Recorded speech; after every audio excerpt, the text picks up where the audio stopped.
حیات الصحابہ۔ ٹاپک: اللہ اور اس کے رسول صلی اللہ علیہ وسلم کی طرف دعوت دینے کی وجہ سے بھوک برداشت کرنا۔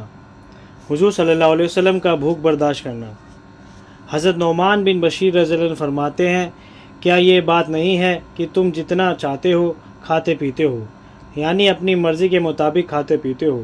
میں نے تمہارے نبی کریم صلی اللہ علیہ وسلم کو اس حال میں دیکھا ہے کہ ان کو ردی اور خراب کھجوریں اتنی بھی نہیں ملتی تھیں جس سے وہ اپنا پیٹ بھر لیں۔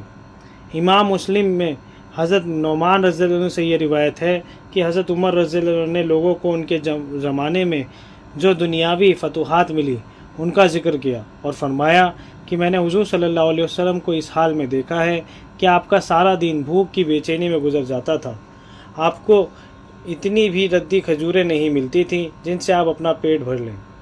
حضرت ابو ہریرہ رضی اللہ عنہ فرماتے ہیں، میں حضور صلی اللہ علیہ وسلم کی خدمت میں حاضر ہوا، آپ بیٹھ کر نماز پڑھ رہے تھے۔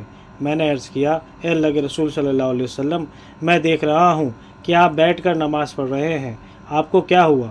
کیونکہ افضل یہ ہے کہ نماز کھڑے ہو کر پڑھی جائے، آپ ہمیشہ افضل پر عمل کرتے تھے۔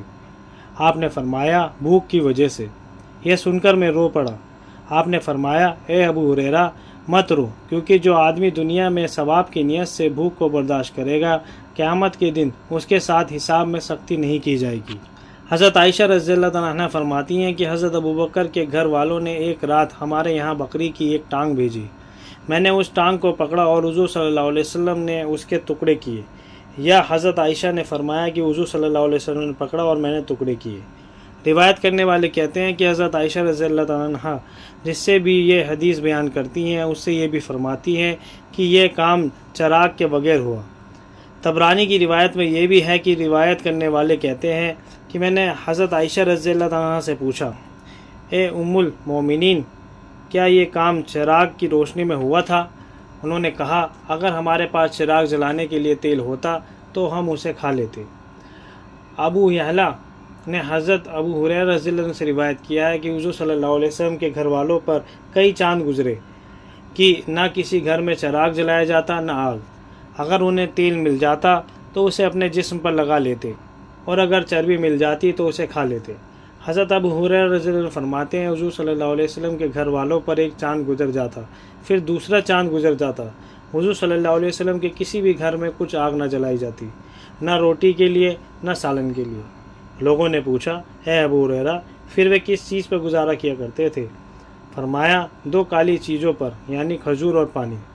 ہاں، حضور صلی اللہ علیہ وسلم کے پڑوسی انصار تھے، اللہ انہیں بہترین بدلہ دے، ان کے پاس دودھ والے جانور ہوتے تھے جن کا کچھ دودھ وہ حضور صلی اللہ علیہ وسلم کے گھر والوں کو بھیج دیا کرتے تھے۔ حضرت عروہ فرماتے ہیں کہ حضرت عائشہ رضی اللہ عنہا فرمایا کرتی تھی، اے میرے بھانجے، اللہ کی قسم، ہم ایک چاند دیکھتے، پھر دوسرا، پھر تیسرا، 2 مہینے میں 3 چاند دیکھ لیتے، اور حضور صلی اللہ علیہ وسلم کے گھروں میں بالکل آگ نہ جلائی جاتی۔ میں نے کہا، اے خالہ جان، پھر آپ لوگوں کا گزارا کیسے ہوتا تھا؟ آپ نے فرمایا، 2 کالی چیزوں پر، کھجور اور پانی۔ البتہ حضور صلی اللہ علیہ وسلم کے پڑوسی انصار تھے جن کے پاس دودھ والے جانور بھی تھے، وہ ان کا دودھ حضور صلی اللہ علیہ وسلم کے پاس بھیج دیا کرتے تھے جو حضور صلی اللہ علیہ وسلم ہمیں پلایا کرتے۔ حضرت عائشہ رضی اللہ عنہ فرماتی ہیں، ہم 40 دن اس طرح گزار لیا کرتے تھے کہ حضور صلی اللہ علیہ وسلم کے گھر میں نہ آگ جلتی اور نہ کچھ اور۔ میں نے کہا، آپ لوگ کس پر گزارا کرتے؟ انہوں نے کہا، 2 کالی چیزوں پر، یعنی کھجور اور پانی پر، اور یہ بھی جب میسر آ جاتے۔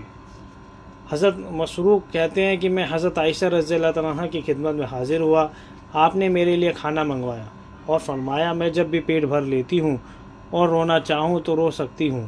اور میں نے کہا، کیوں؟ انہوں نے فرمایا، مجھے وہ حال یاد آ جاتا ہے جس حال پر حضور صلی اللہ علیہ وسلم نے اس دنیا کو چھوڑا تھا۔ اللہ کی قسم، آپ نے کبھی بھی ایک دن میں روٹی گوشت 2 بار پیٹ بھر کر نہیں کھایا۔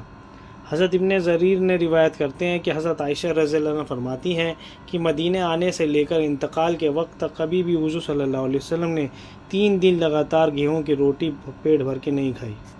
ابن زریر نے حضرت عائشہ رضی اللہ عنہ سے روایت کیا ہے کہ محمد صلی اللہ علیہ وسلم کے گھر والوں میں حضور صلی اللہ علیہ وسلم کے انتقال تک کبھی بھی 2 دن لگاتار جوں کی روٹی پیٹ بھر کر نہیں کھائی۔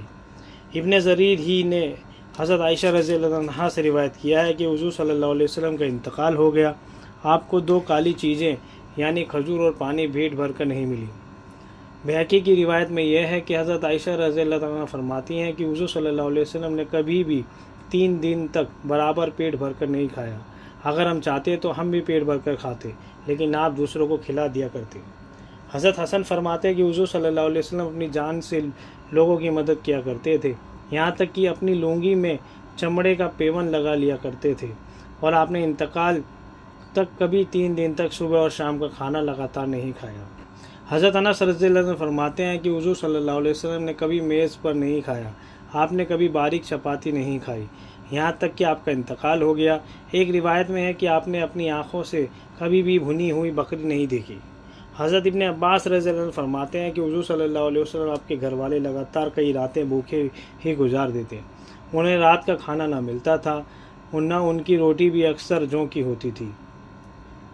حضرت ابو ہریرہ رضی اللہ عنہ کچھ لوگوں کے پاس سے گزرے جن کے سامنے بھنی ہوئی بکری رکھی ہوئی تھی۔ ان لوگوں نے حضرت ابو ہریرہ رضی اللہ عنہ کو بلایا، انہوں نے کھانے سے انکار کر دیا۔ فرمایا، حضور صلی اللہ علیہ وسلم دنیا سے اس حال میں تشریف لے گئے کہ آپ نے کبھی پیٹ بھر کر جوں کی روٹی نہیں کھائی تھی۔ حضرت انس رضی اللہ تعالیٰ عنہ فرماتے ہیں کہ حضرت فاطمہ رضی اللہ تعالیٰ عنہ نے حضور صلی اللہ علیہ وسلم کو جو کی روٹی کا ایک ٹکڑا پیش کیا۔ آپ نے فرمایا، یہ پہلا کھانا ہے جسے تمہارے باپ 3 دن کے بعد کھا رہے ہیں۔ طبرانی کی روایت میں یہ بھی ہے کہ حضور صلی اللہ علیہ وسلم نے فرمایا، یہ کیا ہے؟ حضرت فاطمہ نے عرض کیا، یہ ٹکیا میں نے پکائی تھی، مجھے یہ اچھا نہ لگا کہ میں اسے اکیلے ہی کھا لوں، اس لیے میں آپ کے پاس ایک ٹکڑا لے آئی ہوں۔ پھر آپ نے وہ ارشاد فرمایا جو پہلے گزرا۔ حضرت ابو ہریرہ رضی اللہ عنہ فرماتے ہیں کہ حضور صلی اللہ علیہ وسلم کے پاس گرم کھانا لایا گیا، آپ نے اسے کھایا۔ کھانے سے فارغ ہو کر آپ نے فرمایا، الحمدللہ، میرے پیٹ میں اتنے دنوں میں گرم کھانا گیا ہے۔ حضرت سہل بن سعد رضی اللہ عنہ فرماتے ہیں کہ حضور صلی اللہ علیہ وسلم نے اپنی بعثت سے لے کر انتقال تک کبھی میدا نہیں دیکھا۔ حضرت سہل سے پوچھا گیا کہ حضور صلی اللہ علیہ وسلم کے زمانے میں آپ لوگوں کے پاس چھلنی ہوتی تھی؟ تو انہوں نے کہا کہ حضور صلی اللہ علیہ وسلم نے اپنی بعثت سے لے کر انتقال تک کبھی چھلنی نہیں دیکھی۔ تو ان سے پوچھا گیا کہ آپ لوگ جوں کا آٹا بغیر چھانے ہوئے کیسے کھا لیتے تھے؟ انہوں نے کہا کہ ہم جوں کو پیس کر اس پر پھونک مارتے، جو اڑنا ہوتا وہ اڑ جاتا، باقی کو ہم گھوند لیتے۔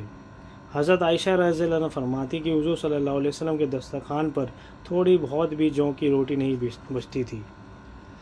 طبرانی کی ایک روایت میں ہے کہ کبھی ایسا نہیں ہوا کہ حضور صلی اللہ علیہ وسلم کے سامنے سے دسترخوان اٹھایا گیا ہو اور اس پر کھانا بچا ہوا ہو۔ حضرت ابو طلحہ رضی اللہ تعالیٰ عنہ فرماتے ہیں کہ حضور صلی اللہ علیہ وسلم سے بھوک کی شکایت کی، بھوک کی وجہ سے ہم لوگوں نے اپنے پیٹ پر ایک پتھر باندھ رکھا تھا۔ ہم نے کپڑا ہٹا کر اپنا پیٹ دکھایا تو ہر ایک کے پیٹ پر ایک پتھر بندھا ہوا تھا۔ حضور صلی اللہ علیہ وسلم نے اپنے مبارک پیٹ سے کپڑا اٹھایا تو آپ کے پیٹ پر 2 پتھر بندھے ہوئے تھے۔ حضرت ابن بزیر رضی اللہ تعالیٰ عنہ حضور صلی اللہ علیہ وسلم کے صحابہ میں سے ہیں، وہ فرماتے ہیں کہ ایک دن حضور صلی اللہ علیہ وسلم کو سخت بھوک لگی۔ حضور صلی اللہ علیہ وسلم نے ایک پتھر اٹھا کر اپنے پیٹ پر باندھ لیا۔